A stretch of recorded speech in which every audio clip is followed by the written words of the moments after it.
Muy bien, buenas tardes, apreciados colegas de la Academia de Historia del Valle del Cauca. Daremos inicio hoy, sábado 23 de enero de 2021, al sexto conversatorio sabatino de historia de nuestra institución. Hoy tenemos como invitado, como expositor, al doctor Leonardo César Tafur González, miembro de la Academia de Historia del Valle del Cauca desde el año 1967. El doctor Tafur es doctor en Ciencias Jurídicas y Económicas de la Pontificia Universidad Javeriana de Bogotá. Fue concejal de la ciudad de Cali, presidente del Consejo Municipal, diputado de la Asamblea Departamental, senador de la República, fue presidente de la Academia de Historia del Valle del Cauca, es bolivariano, amante de la vida del Libertador y muy pronto se convertirá en miembro de la Sociedad Bolivariana de Colombia. ¿No es así, doctor Tafur? Es correcto, tendré el gran honor en compañía del doctor Carlos Ochoa Martínez, Armando Barona Mesa y de su señoría el doctor Mario Andrés Llano Restrepo. Bueno, muy bien. Entonces, bienvenidos a todos. Les voy a pedir el favor de que mantengan cerrado su micrófono durante la exposición por parte del doctor Tafur. Apenas él termine su exposición, daremos paso a las preguntas. Entonces, para formular las preguntas, levantamos la mano con el icono en la parte inferior de la pantalla del computador y yo voy dando el uso de la palabra de manera ordenada.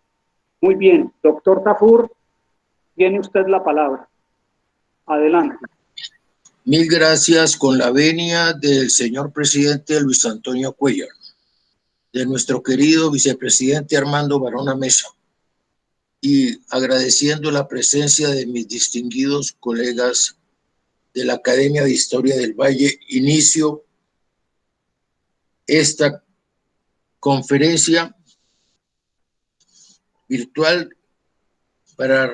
rindiendo especial homenaje al doctor Mario Andrés Llano Restrepo y también al doctor Carlos Ochoa Martínez, autor de la obra La grandeza trágica de Bolívar. Miembros de la Sociedad Bolivariana de Colombia, que para fortuna de quienes nos preocupamos por la historia de la patria, podemos encontrar un capítulo de la obra sobre el último viaje del Libertador de Bogotá a Santa Marta a partir del 8 de mayo de 1830, después de su gloriosa campaña del sur que consolidó la independencia de las repúblicas de la cabeza geográfica de Sudamérica. El máximo héroe cubano José Martí, cuando murió Bolívar, expuso: Bolívar murió de angustia, de pesar y de dolor en su corazón por el amor por Colombia. Bien dice el historiador Carlos Ochoa Martínez al rubricar su obra La grandeza trágica de Bolívar: grande en el pensamiento, grande en la acción, grande en la gloria, grande en el infortunio, grande para magnificar la parte impura que cabe en el alma de los grandes y grande para sobrellevar en el abandono y en la muerte la trágica expiación de la grandeza. De José Enrique Rodó. Solo la sensibilidad del poeta pudo tratar de definirlo. Bolívar estudió con dos maravillosos maestros, Andrés Bello y Simón Rodríguez, humanista y científico con Humboldt y Bonpland, enciclopedista con Rousseau, Locke, Voltaire y Montesquieu, la cima de la ilustración que orientara el liberalismo de la Revolución Francesa, con Miranda, Wilson, Wellington,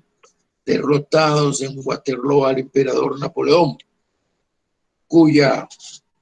coronación presenciara personalmente en Notre Dame de París, siguiendo con Washington a los padres de la nación norteamericana, encarando el alma de la Gran Colombia con pasión hasta encontrar la gloria eterna en Santa Marta el 17 de diciembre de 1830. Después de su gesta gloriosa en la campaña del sur, al regresar a Bogotá se encontró sorprendido con la mirada displicente de Colombia. Con suprema melancolía atendió el Congreso admirable que rogó presidir al mariscal Sucre para finalmente, por falta de recursos, quien donara toda su fortuna a la causa de la independencia de Colombia, de sus propiedades valoradas actualmente en más de 40 millones de dólares, para poder marchar a Cartagena por el Río Grande de la Magdalena y buscar refugio en Europa, saliendo de Bogotá, que demorara hasta el 8 de mayo de 1830 por falta de recursos, teniendo penosamente que entregar para reunir los pesos necesarios su vajilla de plata entregada al Estado, mientras rogaba a Sucre viajara a Caracas en busca del presidente, el general Páez, para tratar de salvar la unidad de la Gran Colombia.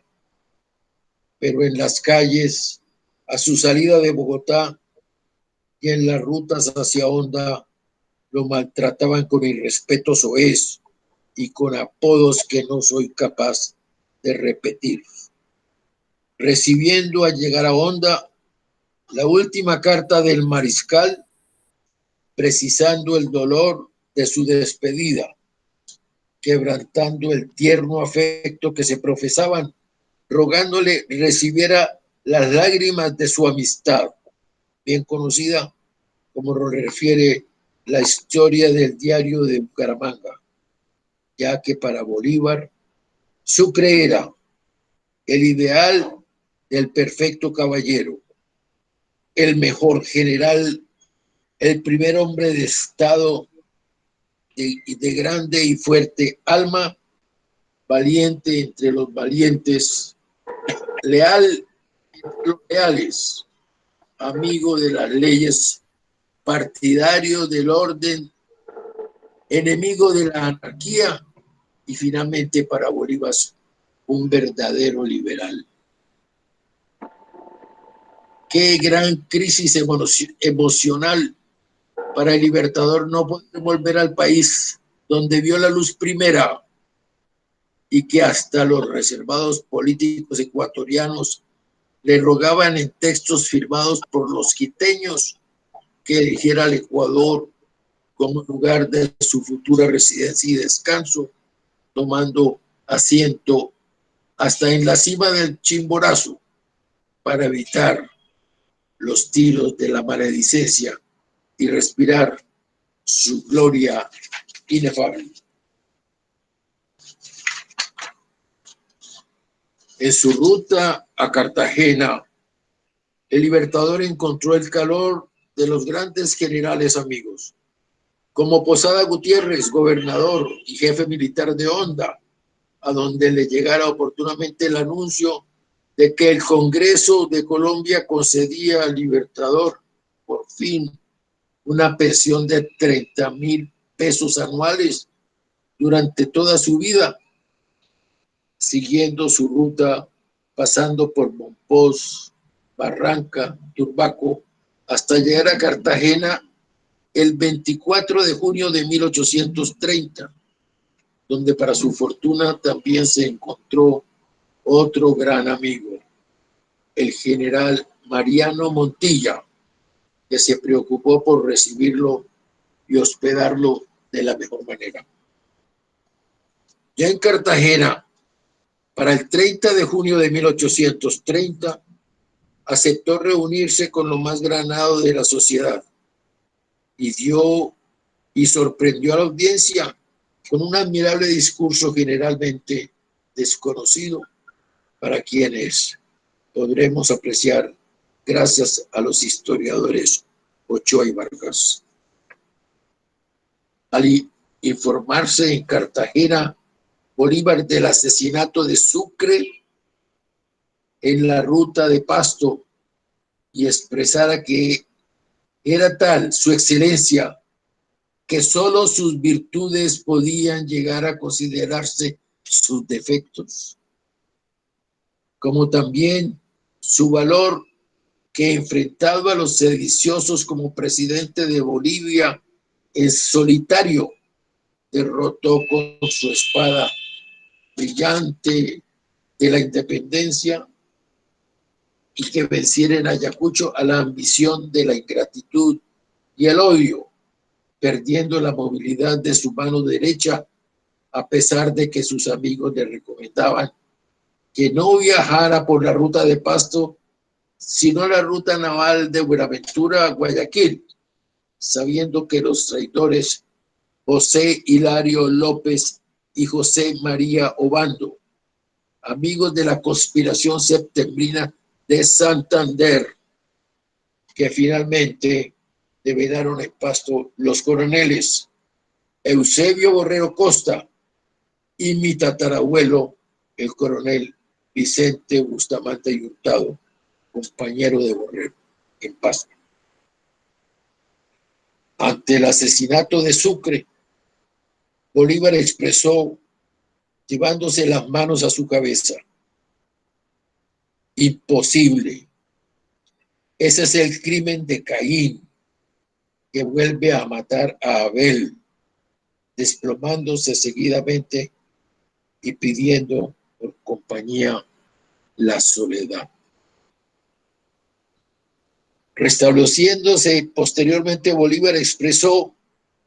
ante el asesinato de Sucre: es el padre de Ayacucho,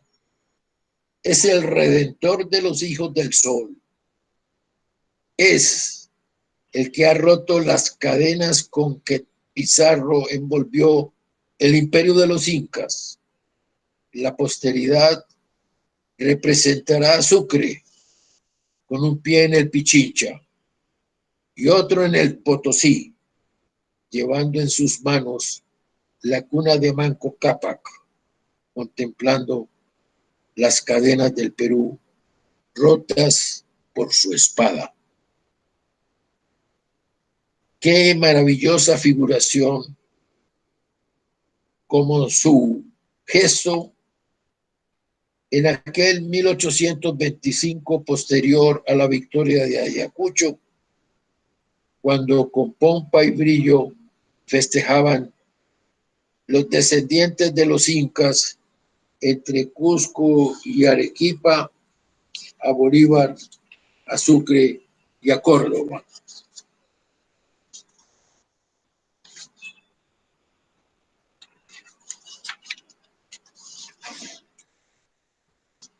Cuenta la crónica que después de generosas resistencia del pueblo, coronaba a Bolívar con una guirnalda cívica de oro, perlas y brillantes, relatando la historia posteriormente que en aquel evento finalmente el libertador la quitó de sus sienes y adornó con ella la del gran mariscal de Ayacucho, juzgando que era quien verdaderamente la merecía. Después de múltiples sorpresas y desengaños, y la interferencia de los santanderistas que en ejercicio del poder constituido con posterioridad al Congreso Admirable,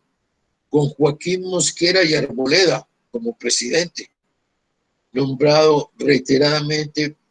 para altos cargos y a quien el libertador consintió notablemente por allá cuando se trató del del Congreso de Ocaña, que a fin no hizo sino nombrar a los amigos de Santander como Azuero y Soto,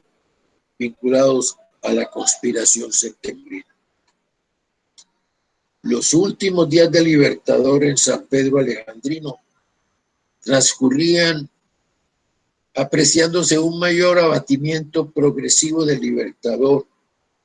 cuando el médico Reverend indicaba el crecimiento de sus padecimientos morales y sus pulmones totalmente dañados con tuberculosis pulmonar, recibiendo visita y oficios religiosos del obispo de Santa Marta y los santos sacramentos, otorgando su testamento y suscribiendo sorpresiva y maravillosamente su última proclama. Juvenil, soñando atrás en la gloria de Colombia, Bolívar recorrió los llanos orientales inundados de Venezuela y con Santander. Escaló el gélido paso del pantano de Pisba en Boyacá a 3.900 metros de altura, vinculando su nombre ya con fama mundial como los de Aníbal y Napoleón tras las victoriosas batallas del pantano de Vargas y Boyacá a sus 36 años, galopando solitario hacia Santa Fe en pos del virrey Sámano, quien disfrazado de indio huía hacia Cartagena en busca de las naves que navegaban a España, cuando Bolívar bien podía citar a Rousseau en francés y a Julio César en latín, y alcanzaba los escalinatas del Palacio Virreinal cuando su nombre ya era conocido en todo el mundo. En Washington, los padres de la nación americana por la libertad. En Londres, los veteranos de las guerras napoleónicas se enrolaron para luchar por la causa de Bolívar, y en Italia, hasta el poeta Lord Byron puso a su bote el nombre de Bolívar en pro de la liberación de 5 naciones americanas, contando a Panamá con una población 50% mayor que la de América del Norte, con el tamaño de Europa de la época moderna, con acciones militares el doble de las de Washington y con territorios que cubrieron 7 veces más área que la norteamericana, uniendo exitosamente todas las razas en su causa, con palabras ardientes y apasionadas, en una prosa que alcance los niveles de la lírica, también majestuosa, inteligente y electrizante, quien por último a sus 47 años murió pobre a pesar de ser millonario, terminando enfermo y exiliado,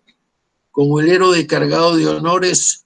poder e ingratitud por su lucha liberal del yugo imperial español de 3 siglos sobre las Américas.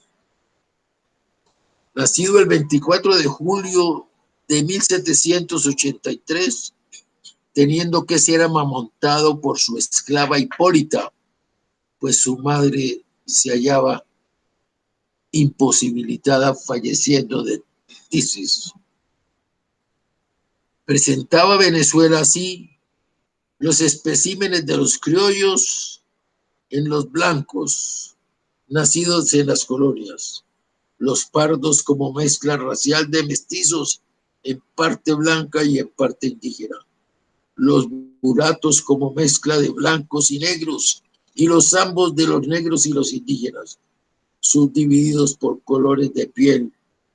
en cuarterones, quinterones, octarones, moriscos, coyotes, chamizos y jíbaros. Los negros africanos eran en su mayoría mantúes de Angola o mandingas de la Costa de Oro, vendidos por portugueses, españoles e ingleses durante 200 años en aproximado 1.000.000 de esclavos en Sudamérica. Los españoles no eran una raza pura ni europea, ya que la historia de su linaje contiene vestigios de árabes, vestigios de fenicios africanos, de romanos y vascos, de griegos y ligures, de celtas y alemanes, también de balcánicos y judíos, que también se mezclaron con indígenas y negros de las Américas,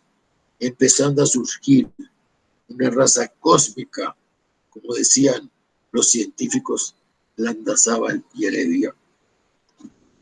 Sus ancestros,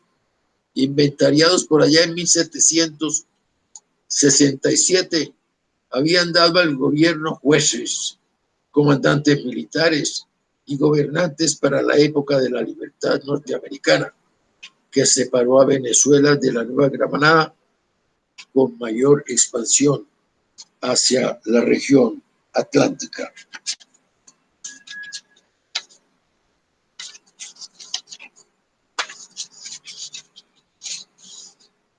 Cercanos posiblemente a la independencia americana, en Francia, los enciclopedistas Rousseau, Voltaire y Montesquieu habían iluminado el liberalismo enciclopedista que finalmente alimentó a las fuerzas revolucionarias patriotas que dirigiera Bolívar, que desde niño tan altanero era que fue calificado como un barril de pólvora con platas por el brillante decano de los abogados del colegio venezolano, que trataba de orientar culturalmente a Bolívar y a quien correspondía hoy la herencia de más de 40 millones de dólares, quien desde los 10 años quedó al cuidado de su tío soltero, ocupado en despilfarrar las ganancias de un imperio económico que tenía por lema el entusiasta plus ultra, cuando en la misma época de 1767 el reinado español expulsó a todos los sacerdotes jesuitas de la América española en cuantía de 5.000 créditos,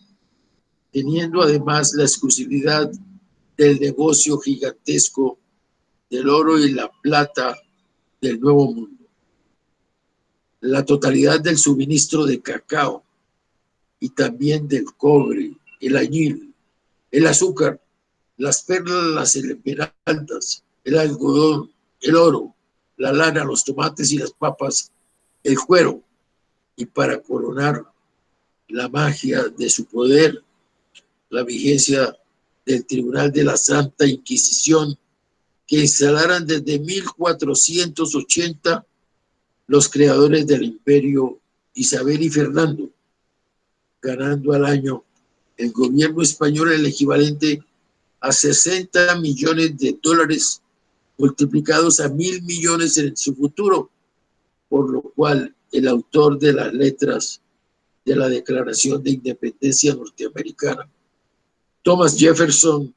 escribió su tratado resumiendo los derechos americanos para la época de los barcos de esclavos europeos que vendían en Caracas hasta 26.000 esclavos africanos. Por todo ello, se daban en América constantes rebeliones raciales, comenzando en el Perú para 1781 la de Tupac Amaru II, en el imperio de los incas, para llegar a sumar hasta 70.000 hombres en su marcha. Así, luego, a iluminarse Francia en 1789 con la Declaración de los Derechos del Hombre y del Ciudadano, que 5 años después tradujera en la Nueva Granada nuestro precursor Antonio Nariño, cuando Bolívar solo contaba entonces con una minoría de edad, hasta que su segundo maestro, su profesor Simón Rodríguez, lo iluminara con sus lecturas, cuando el maestro Andrés Bello le despejara de la ciencia y el lenguaje,